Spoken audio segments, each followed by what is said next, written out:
Bien, queridas mías, bienvenidas a esta quizás la última reunión del Evangelio de Juan. Vamos a iniciar poniéndonos en las manos de Dios, ¿sí? Oremos. Amado Dios, ayúdanos a leer tu palabra y que en ella encontremos caminos de vida eterna por medio de tu Hijo Jesús. Que cada verbo, que cada sustantivo, que cada frase pueda ser para nosotros esa vida que necesitamos, el fundamento para la vida, y así poder disfrutar del gozo celestial de tu vida eterna. Te lo pedimos en nombre del mismo Jesucristo, tu Hijo, nuestro Señor. Amén.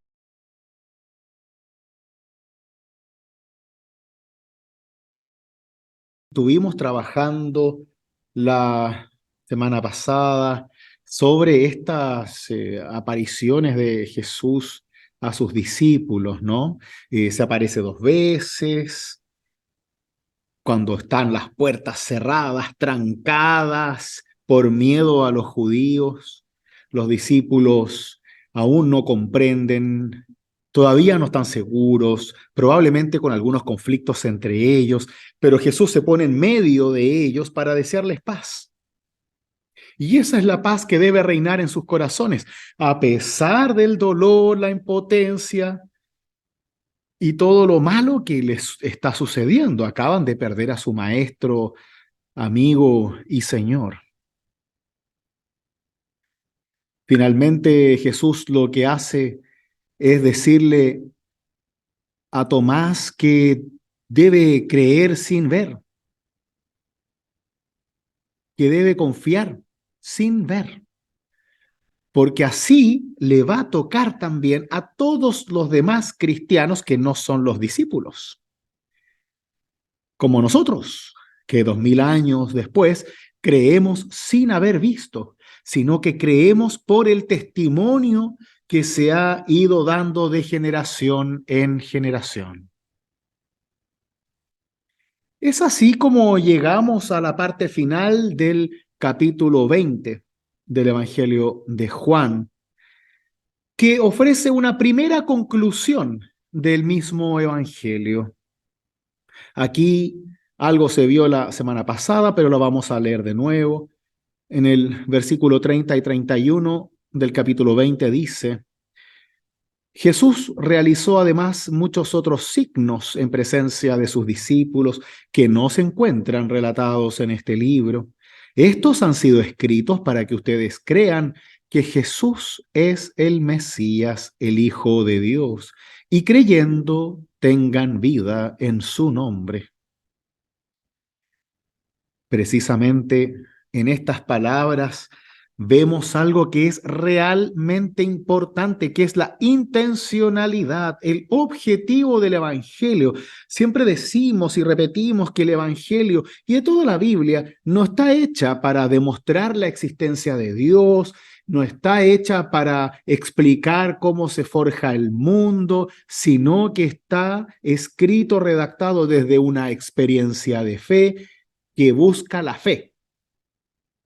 Es una experiencia de fe que busca la fe de otras personas. Es un testimonio de fe que busca dar testimonio para que otros crean. Ese es el objetivo. Si yo busco en la Biblia otras cosas, probablemente me voy a perder inventando yo mismo esas verdades que necesito.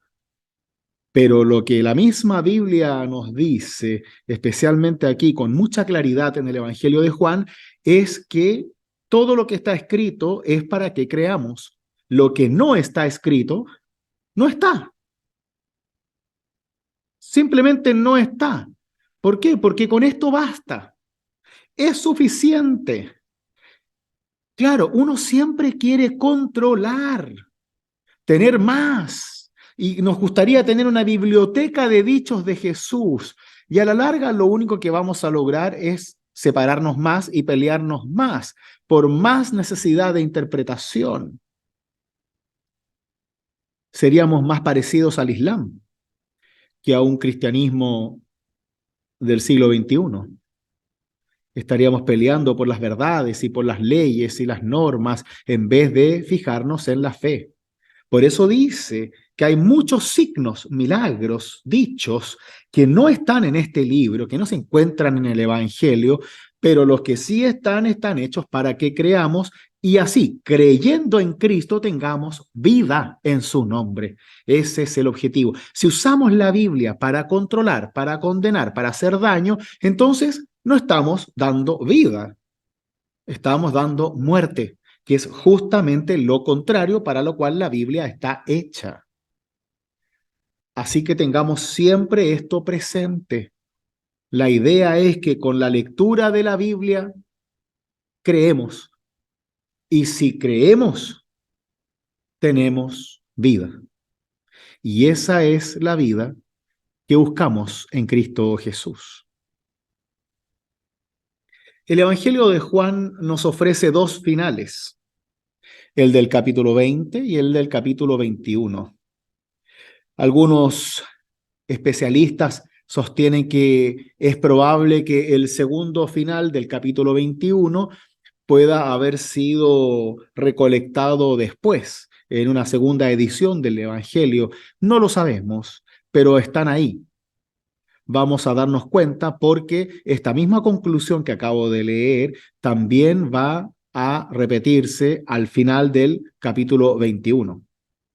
Así que si hay dos conclusiones, hay dos finales. Pero eso no nos importa en estos momentos. Lo importante es que acá viene un texto realmente decidor sobre Jesús resucitado, que una vez más se aparece a sus discípulos. Vamos a proceder a la lectura de Juan 21.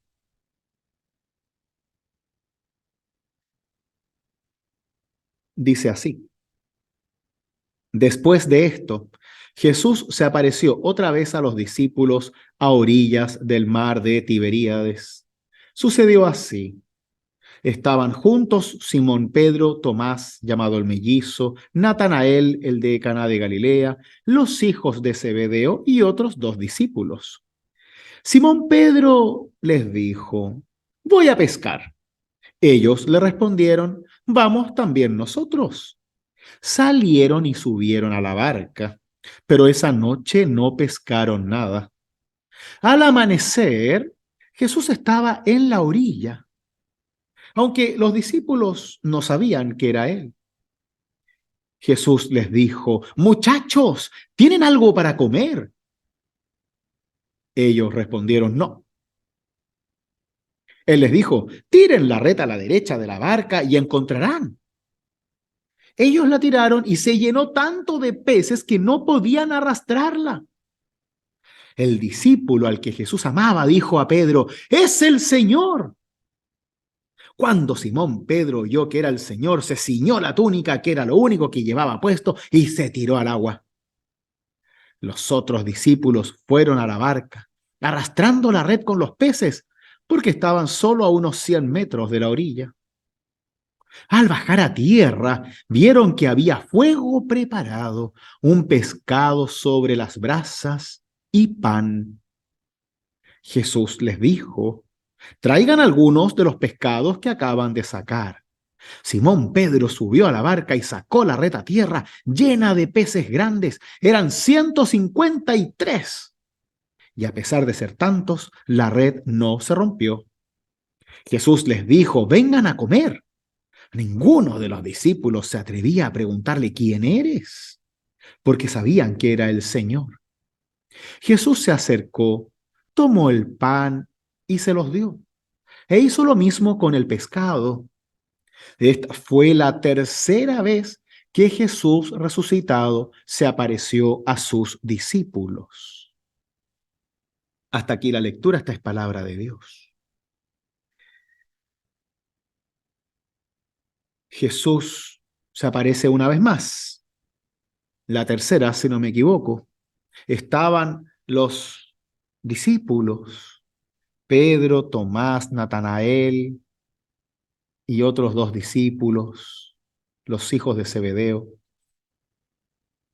Simón Pedro dice que va a ir a pescar. Ellos son pescadores, tienen que ir a pescar para conseguir su alimento, ¿no? Tienen que trabajar, igual que cualquier otro.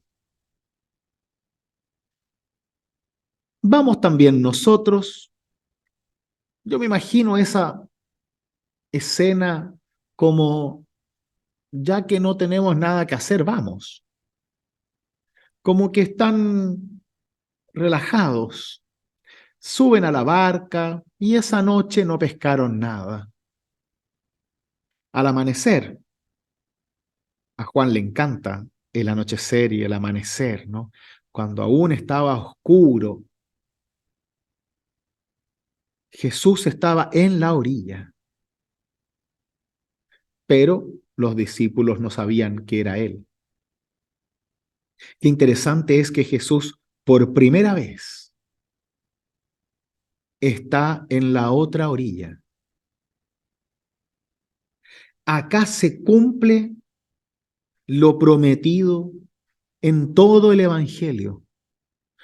Hemos hablado varias veces de cómo esa otra orilla de Jesús constantemente invita a los discípulos a ir hacia la otra orilla, que lo esperen en la otra orilla, que vayan a la otra orilla, que se suban a la barca y vayan a la otra orilla.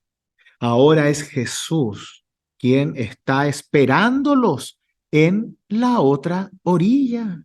¿Por qué? Porque ahora es Jesús resucitado el que está en la otra orilla. Antes Jesús estaba con ellos caminando sobre el agua, en la barca, en la orilla anterior, despidiendo a la gente, haciendo milagros. Ahora Jesús está en la otra orilla porque Jesús ahora está resucitado. Es así que esa otra orilla, que es un símbolo de esperanza, de contacto con Dios, de consuelo en Dios, de fortaleza en Dios. Esa otra orilla que me dice que siempre debo seguir remando. Ahora encuentro a Jesús en esa orilla, a Jesús resucitado. Él está en la otra orilla. Antes esa orilla se transformaba en una especie de esperanza sin certeza. Tienes que seguir remando hasta llegar a la otra orilla. Ahora veo a Jesús resucitado en la otra orilla. Y eso es un mensaje para nosotros. ¿Por qué? Porque cuando estamos cansados, cuando no sabemos a dónde ir, ahora sabemos desde la palabra de Dios que en la otra orilla está Jesús.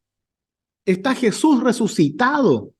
Está la esperanza cumplida, está la vida y la vida eterna, está el alimento, está la fuerza, está la sanidad, está la paz. Y por eso seguimos y seguimos y seguimos la lucha en la vida. ¿Por qué? Porque siempre estamos remando hacia esa otra orilla. Pero ahora en esa orilla sabemos que está Cristo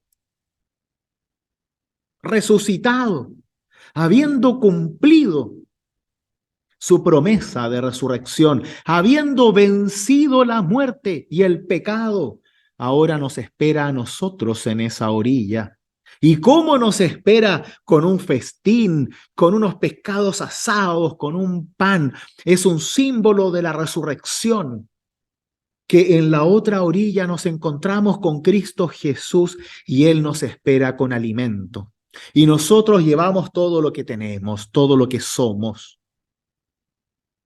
Y así se cumple la promesa de Dios.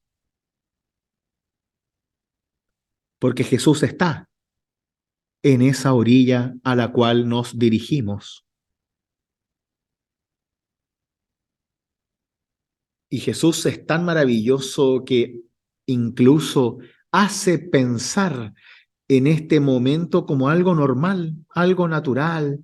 Y les pregunta a los discípulos, ¿tienen algo para comer? Muchachos, les dice. Nunca les había dicho muchachos, hermanos, pero muchachos quiere decir una amistad con ellos, algo cercano. Es como nosotros diríamos acá en Chile, oigan, cabros, ¿tienen algo para comer? Chicos, pero ellos no pescaron nada. Una vez más, deben decirle a Jesús que no les dio una vez más. Jesús, una vez más, como ya había sucedido antes, que cuando los iba a transformar en pescadores de hombres, Jesús les dice que tiren la red a la derecha, ellos la tiran y la red se llena. ¿Por qué? Porque cuando hacemos lo que Jesús manda, nuestras redes se llenan. Es así, no es por milagro, es por la obra de Jesús en nosotros.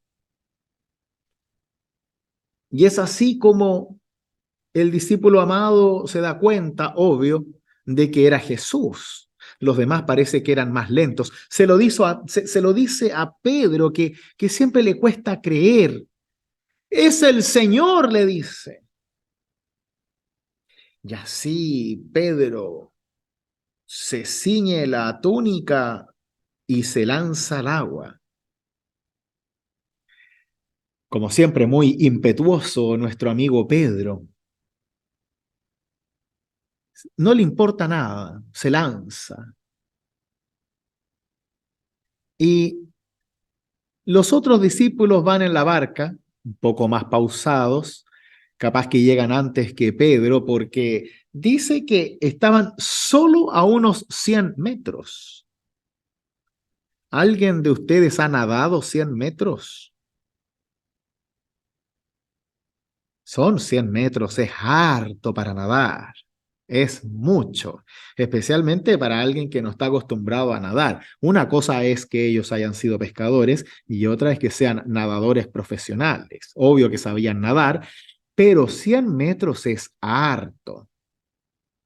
No sabemos cómo Pedro llegó a la orilla, pero llegó. La red también llega con ellos y la barca con los discípulos. Al bajar a tierra, ven que el fuego ya está preparado. Hay pescado sobre las brasas y pan.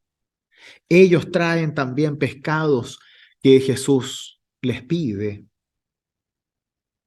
La red tenía 153 pescados. Interesante dato. ¿Tiene algún simbolismo esto? Yo creo que no, simplemente para decir que eran muchos. He leído que algunos sostienen que las redes comunes usualmente podían sostener unos 60 pescados máximo y que se da este número como símbolo para señalar que la red aguanta mucho más y que los peces que Jesús manda también son muchos más, ¿no? Pero dudo que tenga algún simbolismo más allá de eso. ¿Mm? Además que están comiendo pescados con Jesús y no sé si alguien se habrá parado a contarlos en verdad, salvo que después los hayan vendido, puede ser. Pero creo que normalmente cuando son números grandes siempre se refiere a que eran muchos pescados. ¿Mm? Jesús se acerca, toma el pan y se los da. E hizo lo mismo con el pescado. Ellos no se atreven a preguntar quién es, pero lo saben. Aquí hay algo muy interesante porque es un poco nuestra dinámica de fe constante. Sabemos que Jesús está, pero no siempre lo creemos, no siempre lo sentimos. Sabemos que Jesús está en la otra orilla, sabemos que Jesús nos ayuda, que está con nosotros, pero a veces no estamos seguros. A veces dudamos o queremos saber más y nos complicamos, nos hacemos demasiadas preguntas. Los discípulos querían de alguna manera u otra que Jesús hable y se presente a sí mismo, ¿no? Que les diga, soy yo, vengo de tal lugar, les quiero dar esto. Pero Jesús solo quiere compartir con ellos. Jesús quiere estar con ellos, no quiere seguir educándolos. Jesús les quiere dar lo más bello, que es el hecho de que puedan conocer y sentir que hay vida después de la muerte. Y que hagan lo que hagan, no lo van a poder comprender ni controlar, porque eso depende de Dios. Pero que existe, está y Jesús se los da. Y se los muestra presentándose a sí mismo y dándoles de comer en la otra orilla. Para que crean, para que tengan esperanza, para que puedan sentir esa paz que Jesús anteriormente les había deseado en medio de ellos. Creo que Jesús ahora traspasa la teología, la doctrina, la enseñanza a la vivencia, a la experiencia, para que esa otra orilla nunca desaparezca para nosotros, para que esa otra orilla siempre esté en nuestra retina, en nuestra mente, para que nunca olvidemos seguir remando, porque vamos en dirección a esa otra orilla, en donde Jesús nos espera en la resurrección, con un fuego preparado, un pescado sobre las brasas y pan. Y si eres vegano y celíaco, no te va a hacer daño porque es Jesús el que lo hace. No te preocupes. El pescado y pan es un simbolismo.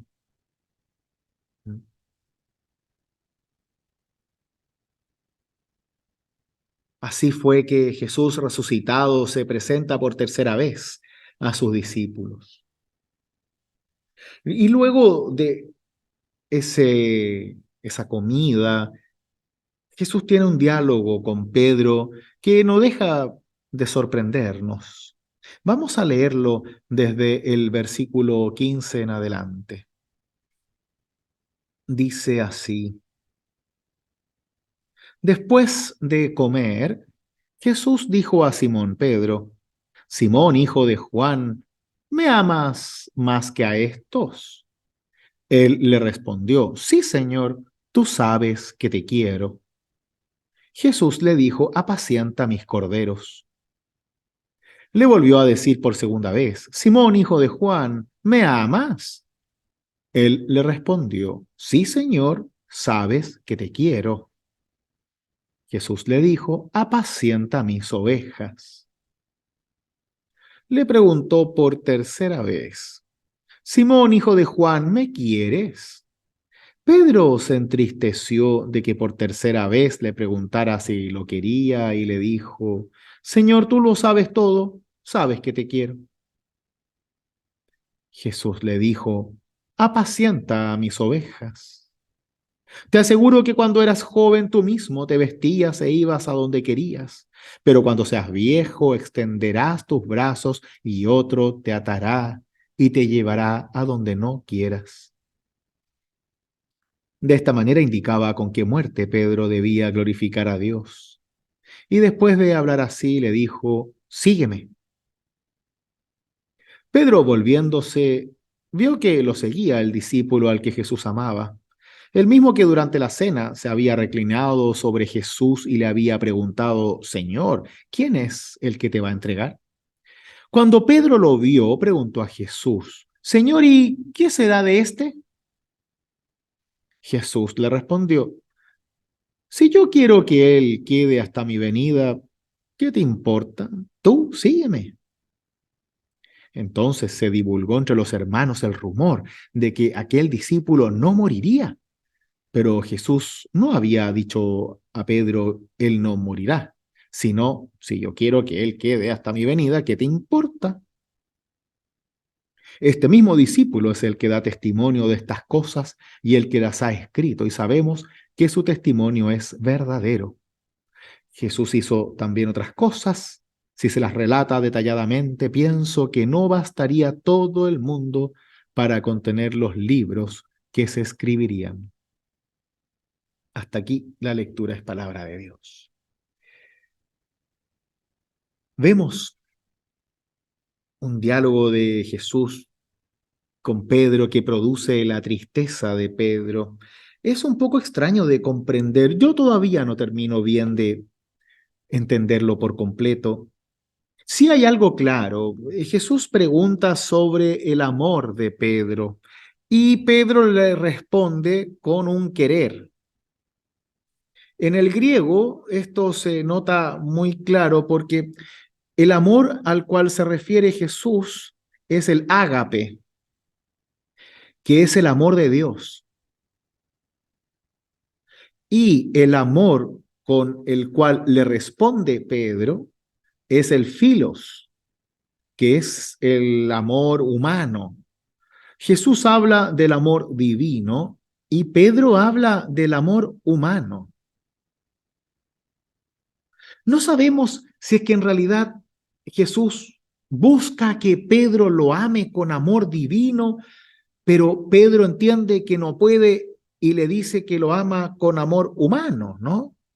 En realidad no lo sabemos. Solo que Jesús le dice, apacienta a mis corderos, apacienta a mis ovejas, y que con eso también está diciendo que debe hacerse cargo de la diversidad de la comunidad cristiana. Que Pedro era un poquito cerrado para sus ideas, y yo creo que con esto Jesús le está abriendo un poco la mente de que hay más allá de lo que él ve. Pedro era un judaizante, después en las peleas con el apóstol Pablo eso se da mucho, en que Pedro quería continuar con las tradiciones judías, quería ser un cristiano judío, con tradiciones judías, con símbolos judíos, con la circuncisión, etcétera, pero que creían en Cristo. Luego Jesús le acerca a Pedro de cómo iba a morir, al menos así dice el relato. Sabemos que Jesús le pregunta 3 veces porque probablemente cada pregunta está dirigida hacia la negación de Pedro en la crucifixión. Como que Pedro debe hacerse cargo de cada negación de Jesús, de cada vez que lo negó cuando fue crucificado. Ahora debe confesar su amor al resucitado. Ya Pedro no debe negarlo más, porque si lo niega, se niega a sí mismo. Y creo que Jesús le está dando una oportunidad más de muchas para que se suelte y ame, se entregue, deje de controlarlo todo y pueda dedicarse al amor de Cristo Jesús. Y que ese amor lo conduzca a cuidar, pastorear a las ovejas con amor y no con ley. ¿Por qué? Porque él igual va a morir y debe morir amando, no odiando, debe morir sirviendo y no solo perdiendo el tiempo, debe morir junto con los suyos, dando testimonio, seguimiento a Cristo. Le dice, sígueme, Jesús, en un sentido de que tiene que seguir su camino porque de otra forma el camino de Pedro lo va a conducir a la negación, a la perdición, a la oscuridad, a la noche. La única forma de poder ir por los caminos cristianos es en el seguimiento a Cristo, porque si no seguimos a Jesús, entonces vamos a seguir a otro o a uno mismo. Por eso uno cree, recibe la fe y usa esa fe para seguir a Cristo. Eso significa seguir su ejemplo, seguir sus pasos, pero desde la fe. Lo seguimos no porque es un filósofo o un maestro, lo seguimos porque es el Hijo de Dios y creemos en Él como don, lo recibimos como don, como un regalo de fe, por gracia de Dios. Y desde ahí que creemos en Él y como creemos en Él podemos seguirlo y seguimos lo que Él es desde el mandamiento del amor, desde la entrega, desde el servicio, desde la inclusión, desde el perdón. Así seguimos a Cristo. No para cualquier parte, no para apedrear personas, no, lo seguimos precisamente para perdonar, para servir, para dar 1000 oportunidades a quienes lo necesiten. Es por eso que no puede haber competencias entre nosotros como discípulos y la única forma es que todos sigamos a Cristo y nadie siga al de al lado. Esto también se va a ver en las dificultades entre Pablo y Pedro en las primeras comunidades cristianas, especialmente como relata Pablo en el libro de los Gálatas, en la carta a los Gálatas, en donde él pregunta, bueno, acá no importa si yo soy de Pedro, soy de Pablo, soy de Apolos, no importa. Lo importante es que somos de Cristo y no podemos pelearnos entre nosotros porque la gente no me sigue a mí, sigue a Cristo. Ahora, si la gente me sigue a mí, es un error. Y eso siempre debemos ocuparnos. Por eso siempre decimos que no hay que ir a la iglesia por el pastor, hay que ir a la iglesia por Cristo. Está claro que sí influye la presencia, carácter, carisma, simpatía, belleza interior y exterior del pastor, pero no es lo importante. Y eso debemos recordarlo siempre, porque no puede ser que el que venga después, porque no los motive tanto o porque no sea de tal o cual forma, entonces uno automáticamente se aleja y se desmotiva. Debemos ser más que eso, y eso tenemos que pensarlo y tenerlo siempre en cuenta. Aquí ahora finaliza esta carrera que constantemente tiene Pedro con el discípulo amado.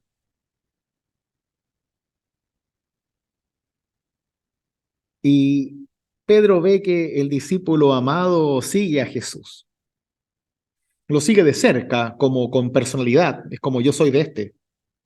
Y Pedro parece que duda un poco más. Entonces ve que el otro ya sale y Pedro le pregunta, bueno, ¿y qué pasa con este?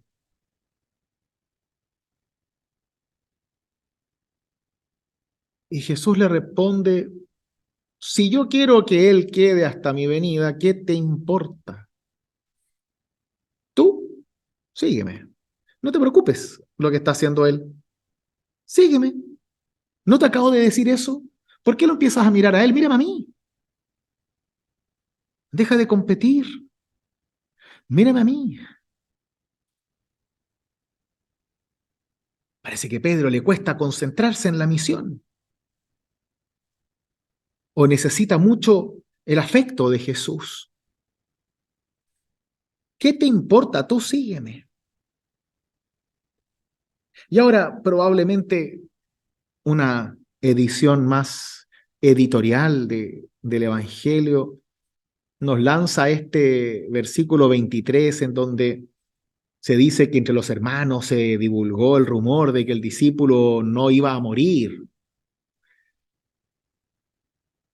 porque decía que se quede hasta mi venida, no hasta la segunda venida de Cristo. Y acá como que el Evangelio lo explica para el lector, como que le agrega esta parte para que aquellos que pensaban que el discípulo amado estaba con Cristo en el cielo, digan, no, pues si no está diciendo eso, solo dijo que si quiero, no importa, tú sígueme. Y acá es interesante porque el mismo Evangelio hace una reflexión sobre la interpretación bíblica, en donde nos está diciendo a nosotros Jesús no está diciendo nada con esto, solo dice tú sígueme. Le está diciendo, ¿qué te importa? ¿Por qué? Porque el discípulo amado, como ya lo hemos visto, es una imagen de discípulo, ¿no? No se refiere a este discípulo perfecto. ¿Por qué? Porque si no, después los primeros cristianos van a empezar a prenderle velitas al discípulo amado y no es la idea. Tenemos que usar el ejemplo. ¿Y qué hace el discípulo amado? Hace lo que Jesús dice, sígueme. Y eso es lo que tenemos que hacer nosotros. No importa si el discípulo amado tiene una corona en la cabeza o es muy bonito. No, lo importante es que él hace lo que Jesús pide. Sígueme. Y no se preocupa de otra cosa. Se preocupa de seguir a Jesús. Y eso es lo que tenemos que hacer nosotros. No mirar qué hace el de al lado, no, seguir a Jesús. Y si el de al lado necesita ayuda, lo ayudamos, pero no como con el afán de acusarlo y decir, oye, pero él no te está siguiendo, pero si te estoy diciendo a ti que me sigas. Al final siempre tenemos esta cosa media infantil.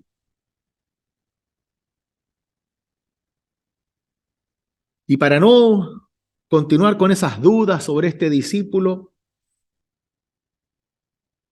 él mismo adquiere la redacción del Evangelio, ¿no? Y este mismo discípulo es el que da testimonio de estas cosas y el que las ha escrito y sabemos que su testimonio es verdadero. Listo. Probablemente también en una edición posterior del Evangelio se agrega esta conclusión para poder ayudar a las dudas de los cristianos. ¿En dónde está el discípulo amado? Ya el discípulo amado escribió el Evangelio. ¿Está feliz? Sí, perfecto, dale. Que lo importante es que el testimonio es verdadero. Y acá se da una cosa bastante extraña, también editorial de la redacción, en donde, si no me equivoco, es la única vez en donde el redactor del Evangelio habla en primera persona. Jesús hizo también muchas otras cosas, si se las relata detalladamente, pienso yo, el redactor, que no bastaría todo el mundo para contener los libros que se escribirían. ¿Mm? Esto está puesto como una especie de editorial final, como un postludio del Evangelio, para que así nuevamente tengamos en cuenta que si tú escuchaste otras historias, si hay cosas que aquí no aparecen, no te preocupes, porque lo que tú tienes que hacer es lo que Jesús dice, sígueme, sígueme. Y con lo que ya tienes ahí puedes seguir a Cristo o no. ¿Por qué quieres más? ¿Por qué buscas lo que no existe? ¿Por qué buscas la teoría de la conspiración? ¿Por qué crees que la verdad está oculta? No, si lo que ya está es maravilloso. Son signos divinos de amor, de compasión, de misericordia. Sigue eso, porque con eso te basta. No necesitas más. Lo tienes todo. ¿O no? Llevamos 50 sesiones leyendo el Evangelio de Juan. 50 sesiones. Solo un Evangelio. Queremos más. Nos falta más. Claro, uno puede preguntar y tener dudas, obvio, pero ¿nos falta base? ¿Hay alguien que esté cojo? Quizás a veces no nos ponemos las mejores zapatillas, pero sabemos caminar en la fe. Sabemos lo que Jesús hizo y espera de nosotros. Sabemos lo que Jesús promete. Debemos seguirlo para que así esa paz que Él promete a sus discípulos sea también nuestra paz. Y que no nos perdamos siguiendo a otros, sino que sigamos a Cristo. ¿Por qué? Porque en Cristo está la verdadera vida. Y esa es la vida que Dios te quiere dar gratis, por su gracia, por su amor. Jesús te espera en la otra orilla. Y en la vida eterna vamos a comer ese pescado asado y el pan con Él. Y eso es un regalo maravilloso. Es una esperanza inagotable. Es algo precioso que con lo que ya tenemos es un regalo de Dios. Y así vivimos nuestra fe como discípulos. Discípulos que seguimos a Cristo, que confiamos en Él y que nos entregamos en sus manos para la paz, para el amor, para el servicio en ese amor. Y así damos gloria a Dios con nuestras vidas, con la misma vida que Dios nos ha regalado.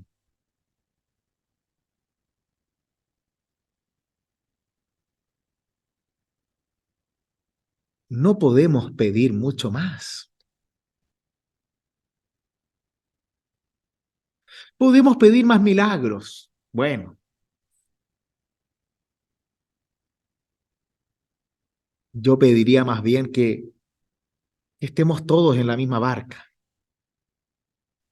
que no dejemos de remar con una mano, con dos, con dolor, sin dolor, con pérdida, sin pérdida, con hambre, con cansancio, que no dejemos de remar juntos hasta esa otra orilla, para que así podamos estar en paz.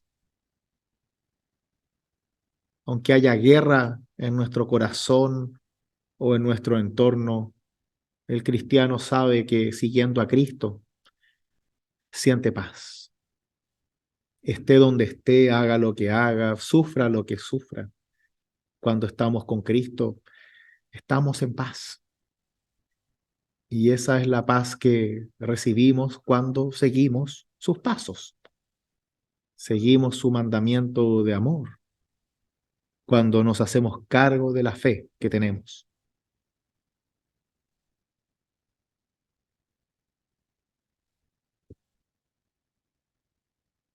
Creo que Jesús ya lo ha dicho todo. Y ahora nos toca a nosotros. Sígueme, dice Él. Ese es nuestro camino hoy. Seguir los pasos de Cristo una vez que ya lo tenemos en el corazón, que creemos en Él, que es nuestro Salvador. Ahora seguimos sus pasos para aprender a vivir en este mundo y que en el mismo Cristo tengamos vida eterna. Y que así sea. Amén.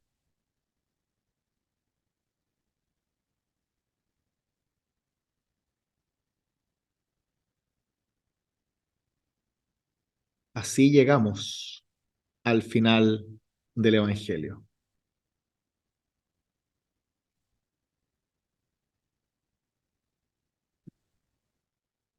Quería hacer una consulta, una pregunta.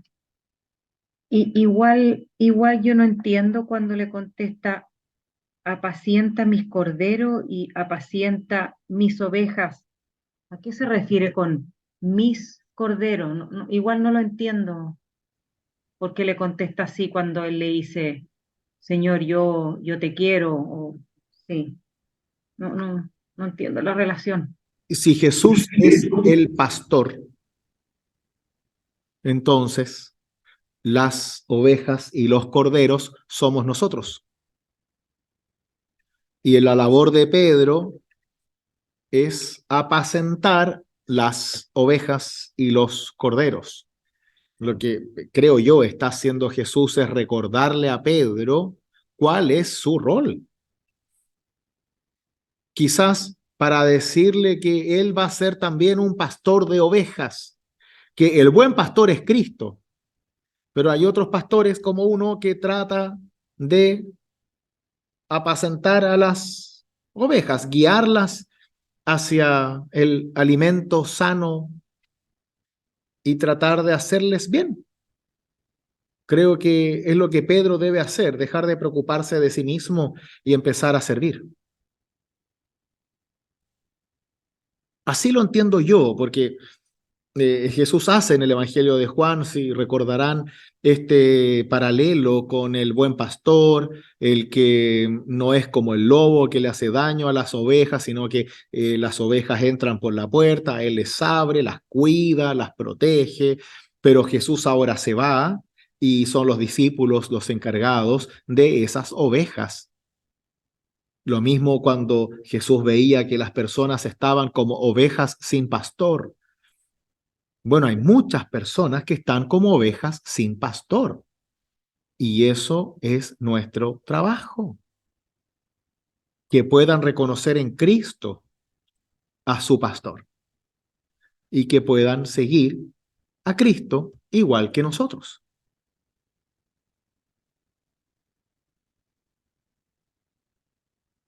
Es una analogía. Tiene un grado medio críptico, pero si entendemos el Evangelio como un todo, es más fácil entender que lo que le está diciendo a Pedro es que se haga cargo de las personas, que sea un buen pastor de almas, de fieles, que proteja a su gente y que no compita con ellos, sino que les muestre el camino de Cristo. Y esa es la misión que todos tenemos como discípulos. Mostrar a Cristo para que así puedan seguirlo. ¿Qué les parece? Encuentro que Pedro nos representa a todos muy bien porque llenos de dudas, de negacionismo, de que en el fondo somos nosotros todos y muy amados, y eso no se nos puede olvidar. Sí, sí, yo creo que Pedro tiene eso, ¿no? Es tan humano. Y luego se transforma en el primer apóstol predicador, ¿no? De Pentecostés. Y es quien hace la primera predicación como iglesia y que estimula el bautismo de unos 3.000, como dice en los primeros capítulos del Hechos. Pedro al final aprende con sus bemoles, con su personalidad, con sus defectos, igual que cualquiera de nosotros. Pedro cumple con su misión de pastorear a la gente y la misión más importante, que es hablar de Cristo para que muchos crean. Y debe haber sido un mártir más del Imperio Romano, lo más probable. Claro, claro. Bueno, todos los apóstoles, según la tradición, mueren de formas muy terribles. Hay un símbolo para cada apóstol que refiere a su muerte, a cómo mueren. Algunos ahogados, otros partidos, otros crucificados, otros quemados y así. Todos como mártires, como era la usanza del Imperio Romano con los cristianos. Pero todos cumplen con su misión de ser discípulos y seguir a Cristo hasta las últimas consecuencias.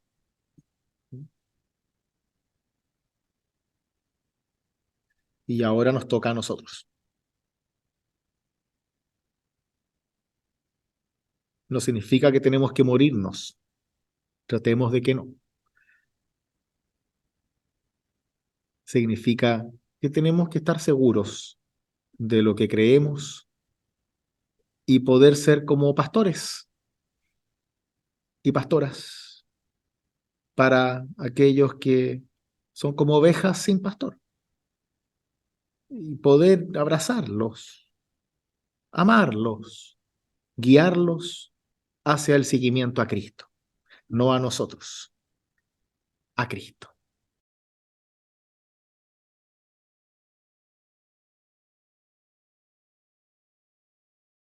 Bueno, queridas, vamos a dejarlo hasta aquí. Las invito a tener una oración y así nos ponemos en las manos de Dios para el seguimiento a Cristo que cada uno de nosotros debe realizar. Oremos.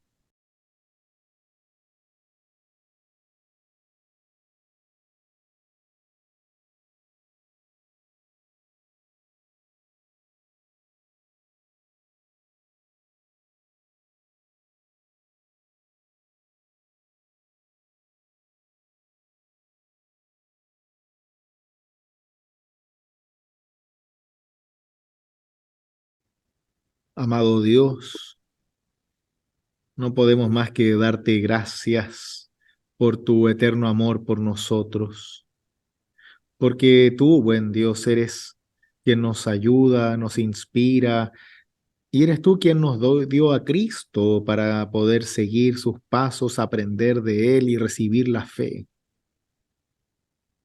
Gracias porque a través de tu palabra ahora sabemos cómo seguirlo, qué bondades nos da y cómo a través de Él podemos siempre divisar esa otra orilla, de noche o de madrugada, de día, con cansancio, solos y en comunidad. Siempre vamos remando en esta barca hacia esa maravillosa orilla de tu resurrección que tú nos ofreces por la fe en tu Hijo. Inspíranos cada día para poder aferrarnos a Cristo y en su cruz tener vida. Que sea la misma paz que le da a sus discípulos, la paz que reine en nuestros corazones, en nuestras familias, en nuestra iglesia. Gracias por este proceso, por haber estado de principio a fin en la lectura de tu santo evangelio y porque ahora estamos más cerca de ti, más llenos de ti y podemos seguir a Cristo el resto de nuestros días. Todo esto, buen Dios, te lo pedimos en nombre del mismo Jesús, con aquellas palabras que Él nos enseñó. Padre nuestro, que estás en los cielos, santificado sea tu nombre. Venga a nosotros tu reino. Hágase tu voluntad, así en la tierra como en el cielo. El pan nuestro de cada día, dánoslo hoy, y perdona nuestras deudas, así como nosotros perdonamos a nuestros deudores. Y no nos dejes caer en la tentación, mas líbranos del mal, porque tuyo es el reino, el poder y la gloria, por los siglos de los siglos. Amén. Que la amorosa bendición de Dios, que es Padre, Hijo y Espíritu Santo, sea con ustedes ahora y siempre. Amén. Muchísimas gracias. Muchas gracias. Muchas gracias. Muchísimas gracias. Ustedes. Muy bien. Que llegues bien a casita. Ha sido un placer. Muchas gracias. Eso. Gracias. Cuídense Chao, mucho. chao. Chao, chao.